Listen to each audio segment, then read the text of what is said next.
மிதுன ராசி. மிதுன ராசி நண்பர்களே, இன்று வாழ்க்கையில் மறக்க முடியாத பொன்னான நாளாக இருக்கும்.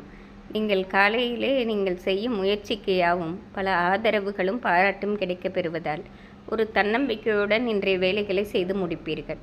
மேலும் படிக்கும் வயதில் உள்ள மிதுன ராசி மாணவர்களுக்கு பல விதத்திலும் ஏற்றமும் பாராட்டும் கிடைக்கும் நாளாக இருக்கும். இன்று மதியத்திற்கு பிறகு திடீர் அதிர்ஷ்டத்தால் மிகவும் மகிழ்ச்சி அடைவீர்கள். இன்று நாள் முழுவதுமே மனநிறைவான நாளாகவே இருக்கும். இன்று உங்கள் அதிர்ஷ்ட எண் 5, அதிர்ஷ்ட நிறம் ஊதா.